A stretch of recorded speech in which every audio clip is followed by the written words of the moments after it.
Hello friends, my name is Lakshmi peso मारी geography आपको खनिज संपद विषय में किसी कहवाक आगे आगे पढ़ा खनिज संपद विषय।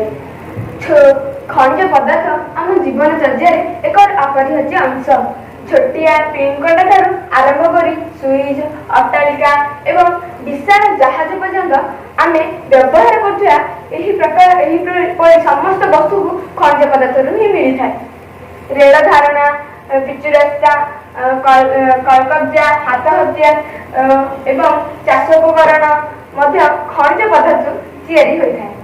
एबे आमे जिबा फसल ओजालिया दांत एवं खनिज साहाय्य आमे केमिति हम दांत को सफा देखा जाए, आम दांत किपरि हम सफा देखा जाए एबे सही विषय आमे पढ़ा। दांत मंजन दांत सफा करे। एथिरे थिबा क्षयकारी खनिज पदार्थ बालुका, चूनपत्थर, आलुमिनियम ऑक्साइड एवं विभिन्न फॉस्फेट खनिज दांत सफा करिबारे साहाय्य करती। दांत में छिद्र न हेबा पई व्यवहार हेउतिबा फ्लोराइड नामक खनिज मिलथाय। रुटाइल, इलेमेनाइट नामक खनिज मिलुथिबा टाइटानिक टूथपेस्ट रंग धवल करथाय। टूथब्रश एवं पेस्ट पशिथिबा ट्यूब पेट्रोलियम रे मिलुथिबा प्लास्टिक रु तैयारी होइथाय। एबे जिबा समस्त जीव मानक पई खनिज पदार्थर निहाती आवश्यक। आमे खनिज पदार्थ सब जीव मानक प्रति किपरि आवश्यक एबे आमे सेही कथा जानिबा। आमे प्रतिदिन जेते परिमाण रे पौष्टिकता आवश्यक करू से सब खनिज पदार्थर मात्रा शतकड़ा 0.3 भाग एवं न्यूनता जात्रा एहीपरि अपरिहार्य जे तेणु अनुपरिस्थिति रे आंबे माने अवशिष्ट शतकड़ा 99.7 भाग पुष्टिसार खाद्यर सदुपयोग करिबार। एबे आमे पढिबा खनिज कोन। प्राकृतिक प्रक्रिया संगठित एक निर्दिष्ट रासायनिक और आणविक गठन पदार्थ को खनिज कहा जाए। खनिज को तीन भाग में विभक्त कराई। खनिज खनिज तीन भाग में विभक्त कराई: धातव खनिज, अधातव खनिज एवं शक्ति खनिज। धातव खनिज को तीन भाग में विभक्त कराई: लौह मिश्रित खनिज, लौह विहीन खनिज एवं मूल्यवान खनिज। एबे हम जानिबा लौह मिश्रित खनिज विषय। लौह मिश्रित खनिज आमे कहले लुहा पत्थर, मांगानीज, निकेल को बुझी जाऊ एवं लौह विहीन खनिज कहले तंबा, सीसा, टीन को बुझी जाऊ एवं मूल्यवान खनिज कहले सुना, रूपा, प्लाटिना इत्यादि को बुझी जाऊ। एबे अधातव खनिज अभ्र, लवण एवं पोटास इत्यादि मिलथाय। शक्ति खनिज कोयला, पेट्रोलियम, प्राकृतिक गैस बोली आमे जानथौ। एबे आमे जानिबा खनिज पदार्थर सृष्टि हेबार प्रणाली, माने खनिज पदार्थ किपरि भाबरे सृष्टि होइथाय। खनिज पदार्थ मिश्रित शिला को खनिज पिंड बा खनिज पत्थर बोली कहा जाए। खनिज कम परिमाण थिले एहाकु भेन बा शिला कहा जाए एवं अधिक परिमाण थिले लोड बा धातु स्तर बोली कहा जाए। भूगर्भस्थ खनिज पदार्थ गलित अवस्था छिद्र बाट दे ऊपर को आसे और क्रमशः ठंडा होई कठिन हो जाती। ऋण, दस्ता, तंबा एवं हीरा पर मुख्य धातव खनिज गुड़िक भेन कि लोड ही मिल जाती। वर्ष धरी अत्यधिक ताप और चाप फल कोयला एवं केतेक लुहा पत्थर सृष्टि होती। अवशिष्ट शिला मिलुवा अन्य खनिज मानक मध्य जिप्सम, पोटास एवं सोडियम लवण गुड़िक मुख्य। खनिज पदार्थ नदी सज्जा एवं पहाड़ पाद देशर पट्टु निक्षेप द्वारा सृष्टि होता है। एही निक्षेप को प्लास्टर निक्षेप बोली कहा जाए। उदाहरण सुना, रूपा, टीन इत्यादि। समुद्र जल लवण, मैग्नेशियम एवं ब्रोमीन मिलता है एवं समुद्र सज्जर प्रचुर परिमाण में मैंगानीज गुटिया मिलता है। उपद्वीपर पूर्व और पश्चिम पार्श्व समतल भूमि एवं गुजरात एवं आसाम पेट्रोलियम भंडार अच्छी।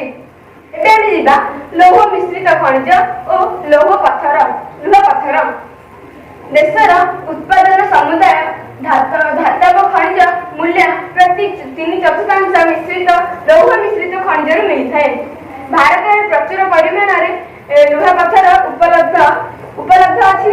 मैग्नेटाइट लौह पिंड 70% अधिक लुहा पत्थर मिलता है एवं भारत में 2018 में सर्वाधिक 210 टन नियुत टन लुहा पत्थर उत्पादन कराइला। लुहा पत्थर में मध्य भारत धनी अटे। आमे जिबा भारतर लुहा पत्थर उत्पादन माने भारत में किपरि और केते परिमाण रे लुहा पत्थर उत्पादन होइथाय। एबे जिबा ओडिशा एवं झारखंड अंचल रे ओडिशार सुंदरगढ़ जिला स्थित कोइडा, बरसुआ इत्यादि उच्च मानर लुहा पत्थर मिलता है। ବଡ଼ ଲୁହା ଗଚ୍ଛିତ ସ୍ଥାନ ଅଟେ। ଓଡ଼ିଶାର ସୀମାରେଖାକୁ ଲାଗି ରହିଥିବା ଝାଡ଼ଖଣ୍ଡ ରାଜ୍ୟର ସିଂହଭୂମି ଜିଲ୍ଲାର ଗୁଆ, ଲିଚିରିଆ, ନୂଆମଣ୍ଡିରେ ହେମାଟାଇଟ୍ ଅଧିକ ପରିମାଣରେ ମିଳିଥାଏ। ଏବେ ଯିବା ଦୁର୍ଗ ଅବସ୍ଥିତ ଚନ୍ଦ୍ରୁର ଅଞ୍ଚଳ। ଛତିଶଗଡ଼ ରାଜ୍ୟର ବସ୍ତିର ଜିଲ୍ଲାରେ ପ୍ରସିଦ୍ଧ ବୈରାଲି ଜିଲ୍ଲା ଏବଂ ପାହାଡ଼ରେ ଥିବା ଶ୍ରେଣୀରେ ଥିବା ପ୍ରାୟ 14ଟି ଖଣି ଅତି ଉଚ୍ଚମାନର ହେମାଟାଇଟ୍ ଲୁହାପଥର ଏଥିରୁ ମିଳିଥାଏ। ଏବେ ଆମେ ଯିବା ବେଲାରୀ, ଚିତ୍ରଦୁର୍ଗ, ଚିକ୍ମଗଳୁର ଟୁମକୁର। ପଶ୍ଚିମ ଘାଟ କୁଡ୍ରମୁଖ ଖଣିରୁ ଲୁହାପଥର 70% କେବଳ ରପ୍ତାନି ହୋଇଥାଏ। କୁଡ୍ରମୁଖ ଲୁହାପଥର ଖଣି ପୃଥିବୀର ବୃହତ୍ ଖଣିମାନଙ୍କ ମଧ୍ୟରୁ ଅନ୍ୟତମ। ଏବେ ଯିବା ମହାରାଷ୍ଟ୍ର ଓ ଗୋଆ ଅଞ୍ଚଳରେ କିପରି ଖଣି ଉତ୍ପାଦନ କରାଯାଏ। ଗୋଆ ଏବଂ ମହାରାଷ୍ଟ୍ର ରତ୍ନଗିରି ଏବଂ ବଳୟ ଅନ୍ତର୍ଗତ ମାର୍ମାଗା ଏବଂ ବନ୍ଦର ମଧ୍ୟରେ ଏଠାରେ ଲୁହାପଥର ରପ୍ତାନି କରାଯାଇଥାଏ। ଏବେ ଆମେ ଯିବା ମାଙ୍ଗାନିଜ। ଗୋଟିଏ ଟନ୍ ଇସ୍ପାତ ତିଆରି ପାଇଁ ପ୍ରାୟ 10 କିଗ୍ରା ମାଙ୍ଗାନିଜ ଆବଶ୍ୟକ ହୋଇଥାଏ। ବ୍ଲିଚିଂ ପାଉଡର, କୀଟନାଶକ ଏବଂ ରଙ୍ଗ ତିଆରି ମଧ୍ୟ ମାଙ୍ଗାନିଜରୁ ବ୍ୟବହୃତ ହୋଇଥାଏ। 2018ରୁ 19ରେ ମହାରାଷ୍ଟ୍ର, ମଧ୍ୟପ୍ରଦେଶ, ଓଡ଼ିଶାରେ ସର୍ବାଧିକ ମାଙ୍ଗାନିଜ ଉତ୍ପାଦନ ହୋଇଛି। ଭାରତରେ ମହାରାଷ୍ଟ୍ରରେ ସର୍ବାଧିକ ମାଙ୍ଗାନିଜ ଉତ୍ପାଦନ କରାଯାଇଥାଏ। ଏବେ ଆମେ ଯିବା ଲୌହ ବିହୀନ ଖଣିଜ। ମାନେ ଭାରତରେ ଆମ ଭାରତ ଲୌହ ଉତ୍ପାଦନ କ୍ଷେତ୍ରରେ ଆମ ଭାରତ ଅଗ୍ରହଣୀ। ମାନେ ଆମ ଅଧିକ ପରିମାଣରେ ଭାରତରେ ଲୁହା ଉତ୍ପାଦନ କରାଯାଇ ନାହିଁ। ମାତ୍ର ତମ୍ବା, ସୀସା, ବକ୍ସାଇଟ୍, ଦସ୍ତା, ସୁନା ଭଳି ଲୌହ ବିହୀନ ଖଣିଜ ପଦାର୍ଥ ଧାତୁ ନିଷ୍କାସନ ବିଜ୍ଞାନ, ଇଞ୍ଜିନିୟରିଂ ଏବଂ ବିଦ୍ୟୁତ ଶିଳ୍ପ କ୍ଷେତ୍ରରେ ଅତ୍ୟନ୍ତ ଅପରିହାର୍ଯ୍ୟ ଭୂମିକା ନିର୍ବାହ କରିଥାନ୍ତି। ଏବେ ଯିବା ତମ୍ବା। ତମ୍ବା ପ୍ରସାରଶୀଳ, ତନ୍ୟ ଏବଂ ତାପ ସୁପରିବାହୀ ହୋଇଥିବାରୁ ଏହା ମୁଖ୍ୟତଃ ବିଦ୍ୟୁତ ତାର ଆଉ ଇଲେକ୍ଟ୍ରୋନିକ ଜିନିଷ ଏବଂ ରାସାୟନିକ ଶିଳ୍ପରେ ବ୍ୟବହୃତ ହୋଇଥାଏ। ମଧ୍ୟପ୍ରଦେଶର ବାଘାଟା ତମ୍ବା ଖଣିରେ ଭାରତର ମୋଟ ତମ୍ବା ଉତ୍ପାଦନ ଶତକଡ଼ା ପ୍ରାୟ 52% ଉତ୍ପାଦିତ ହୋଇଥାଏ। ରାଜସ୍ଥାନ କ୍ଷେତ୍ର ଏବଂ ଝାଡ଼ଖଣ୍ଡର ସିଂହଭୂମି ତମ୍ବା ଖଣି ଉତ୍ପାଦନରେ ମଧ୍ୟ। ଏବେ ଆମେ ଯିବା ବକ୍ସାଇଟ୍। ଖଣିଜ ପିଣ୍ଡରେ ଆଲୁମିନିୟମ ଥିଲେ ମଧ୍ୟ ବକ୍ସାଇଟ୍ରୁ ପ୍ରଥମେ ଆଲୁମିନା ଏବଂ ପରେ ଏଥିରୁ ଆଲୁମିନିୟମ ପ୍ରସ୍ତୁତ କରାଯାଇଥାଏ। ଆଲୁମିନିୟମ ସିଲିକେଟ୍ ଯୁକ୍ତ ଶିଳାର ଅପକ୍ଷୟ ଘଟି ବକ୍ସାଇଟ୍ ସୃଷ୍ଟି ହୋଇଥାଏ। 2016ରୁ 17 ମସିହାରେ ସମଗ୍ର ଦେଶର ଉତ୍ପାଦନ ଶତକଡ଼ା 49% ଓଡ଼ିଶାରେ ହିଁ ଉତ୍ପାଦନ ହୋଇଥିଲା। କୋରାପୁଟ ଜିଲ୍ଲାର ପର୍ଯ୍ୟଟକମାଳି ଏବଂ କଳାହାଣ୍ଡି ଜିଲ୍ଲାର କୋଇଡ଼ାମାଳ ରାଜ୍ୟର ମୁଖ୍ୟ ବକ୍ସାଇଟ୍ ଖଣି ଉତ୍ପାଦନ ଅଞ୍ଚଳ ଅଟେ।